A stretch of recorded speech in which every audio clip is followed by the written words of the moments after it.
안녕하세요, 변호사님. 안녕하세요. 네. 겨울철 빙판길 넘어짐 사고에 대해서 보험금하고 손해배상 청구하는 방법에 대해서 설명해 주신다고요? 네. 일단 이 사건은 아파트 거주자, 주민이 아파트 단지 내 도로에서 빙판길에 넘어지셔가지고 사례를 입은 사건이었어요. 이분이 2017년 초에 겨울에 넘어지시고 18년 가을에 소를 제기하셨거든요. 소를 제기하신과 동시에 신체감정 신청을 같이 하셨어요. 그래서 이제 소송이 시작된과 동시에 신체감정 절차가 진행이 되려고 했던 그런 사건이었거든요. 근데 이제 이 신체감정 신청을 상대방이 하는 경우에 있어서는 그 신체감정 신청서에 첨부된 여러 가지 그 병원 자료들이 있잖아요. 그걸 토대로 해서 그 병원의 문서성분 초탁을 저희가 다 신청을 해요. 그래서 이분의 진료 기록을 일단 다 받아요.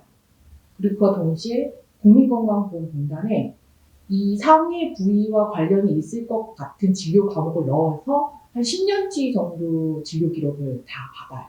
기왕증을 알아보기 위해서. 기왕증이라는 거는 이 사건 이전에 이분이 가지고 있던 기저 질환이라든지 이전에 상해를 입었던 부분이라든지 그런 거를 말을 하는데 그런 거를 알아야지 신체 감정을 했을 때 이분이 이전에 가지고 있던 병력이 지금 현재 상해에 어느 정도 기여를 했는지 비율을 이제 저희가 알아야 되기 때문에 그래서 그거를 이제 다 신청을 해가지고 기록을 다 받은 후에 신체 감정이 진행이 되기 직전에 저희가 또 한 번 의견을 내요. 신체 감정이 이렇게 진행을 하려고 하는데 이분이 예전에 뭐 이런 부분에서도 다친 적이 있고 이런 기왕증이 있고 이러니까 이런 것도 다 고려를 해서 감정을 해달라 이렇게 해서 들어가는 거거든요. 그래서 신체 감정까지 진행을 하고 이제 1회 변론 기일이 진행이 됐던 사건이에요. 근데 이분이 이제 아까 말씀드렸듯이 17년 1월에 사고를 당하시고 18년 9월에 지금 소송을 제기하셔서 굉장히 상당히 오랜 시간이 지났잖아요. 그리고 목격자도 없었고 뭐 그때 당시 119를 불러서 병원에 가시거나 그런 것도 아니었기 때문에 그 사고가 도대체 어떻게 일어난 건지 사고 지점이 정확하게 어딘지 이런 게 입증될 수 있는 자료가 거의 없었어요. 그래서 이제 1회 변론 기일이 시작되면서 이제 그거부터 저희가 이제 다투기 시작을 했거든요. 사고 발생이 정말로 있었는지, 발생을 했다면 그 지점은 어딘지, 그 지점의 그 당시 상태는 어땠는지 전혀 알 수 없다. 원고의 진술 외에는. 그래서 그거부터 이제 다투기 시작을 했는데 그때 당시에 원고가 이제 본인이 가입한 그 보험이 있었어요. 다치면 받는 보험, 상해보험. 상해보험을 접수를 하면서 이제 뭐 빙판길에서 넘어져서 내가 다쳤다 이렇게 접수를 했을 때 들어간 거를 그쪽에서 사실조회도 신청을 해가지고 그 결과를 받았거든요.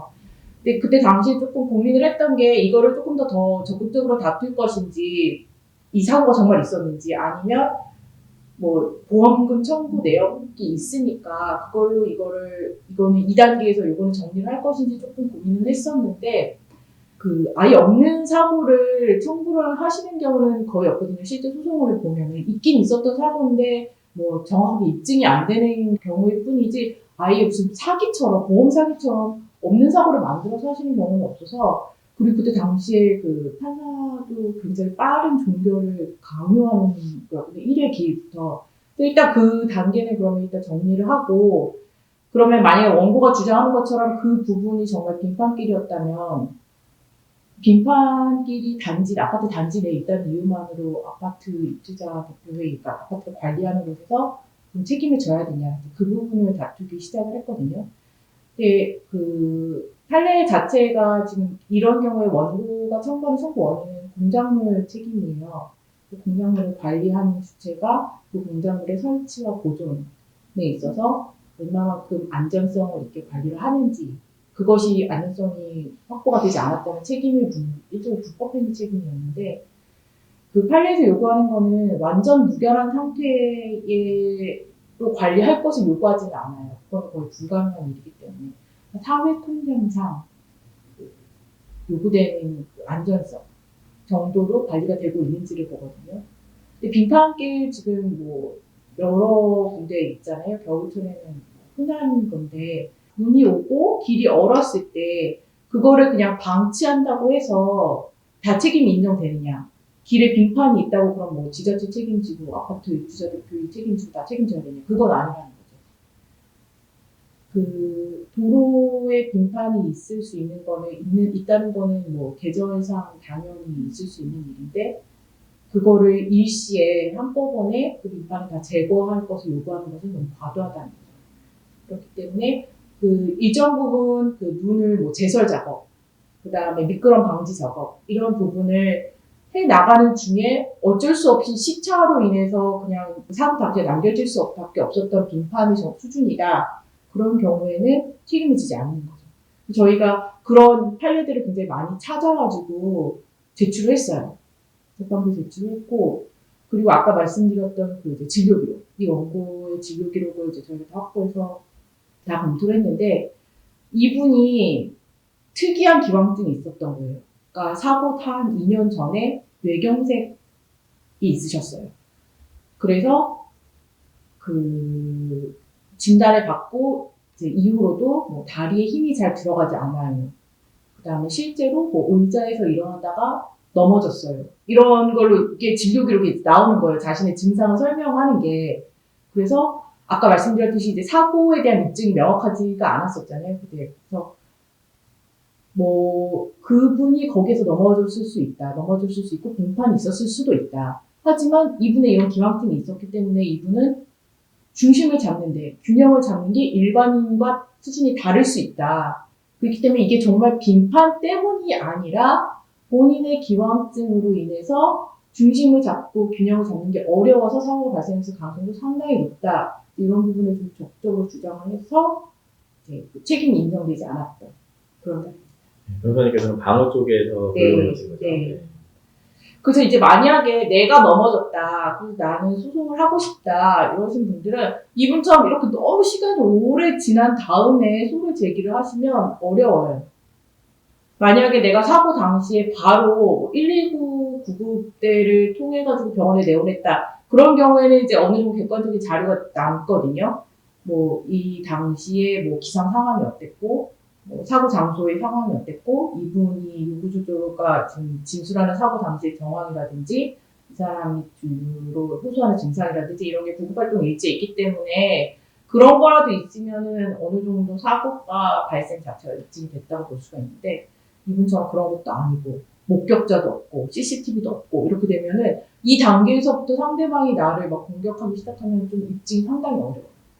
입증이 굉장히 어렵고 뭐 증인 신문을 한다고 하겠지만 이미 시일이 너무 지나서 증인 진술 신빙성도 다투질 여지가 있기 때문에 이렇게 되면 조금 힘들어요. 그렇기 때문에 내가 사고를 당했다고 한다면 당연히 치료가 제일 우선시 돼야 되지만 치료와 동시에 이거를 관리 책임자가 누군지를 알아내서 그쪽에 빨리 사고 사실을 알리시는 게 좋아요. 네, 최대한 텀이 길지 않게. 그래서 사고 발생 자체에 대해서는 상대방도 다투지 못하도록 하는 그 상황을 만드시는 게 좋고요. 두 번째로는 아까 말씀드렸다시피 이게 그 빙판이 있다고 해서 당연히 관리 책임이 인정되는 건 아니에요. 근데 법원에서도 책임을 인정하는 경우가 있어요. 어떤 경우냐면은 이런 아파트 같은 경우에 눈이 막 내리고 있는데 아무 조치를 안 해요. 눈도 안 치우고 빙판이 군데군데 있는데 뭐 염화칼슘을 뿌린다든지 뭐 아니면 미끄럼 방지 뭐 설치하는 아무것도 없고 뭐 미끄럼 주의 문구 아무것도 없고 그 다음에 아파트 같은 경우에는 그 결빙이나 이런 게 있을 때는 그 안내 방송을 해주는 경우도 많이 있거든요. 그런 안내 방송도 하나도 없고 이런 경우는 책임이 인정될 소지가 높아요. 그러니까 이런 부분에 대한 증거도 미리 확보를 해 놓으시는 게 좋아요. 근데 이제 안타깝게도 이제 좀 알고 계셔야 될 거는 빙판길에서 미끄럼 사고 같은 경우에는 피해자의 과실을 좀 많이 보는 측면이 있어요, 법원에서. 성인이라면 겨울에 길이 미끄러울 수 있다는 거를 당연히 인지하고 있기 때문에 길을 걸어갈 때 스스로의 안전을 주의할 주의무를 부담하고 있다. 그러니까 기본적으로 그 법원이 보는 시각이에요. 그래서 만약에 내가 피해를 입었고 그래서 관리 책임자에게 손해배상을 청구를 해서 그 책임 자체가 인정되도록 하더라도 본인의 과실 비율이 높게 책정될 수는 있어요. 결과적으로 본인이 주의를 네, 안 다치신 게 제일 우선이죠. 다치시는 게 제일 우선이지만 혹시라도 내가 빙판길을 넘어졌다고 했을 때는 일차적으로는 본인의 치료가 가장 우선이 되는 거고 그 이후에는 관리진자에게 빨리 신고를 해서 그래서 보상, 사고에 관한 다툼 인지를 처음에 줄여주는 게 그게 제일 좋죠. 알겠습니다. 그래서 네, 설명 감사합니다. 네.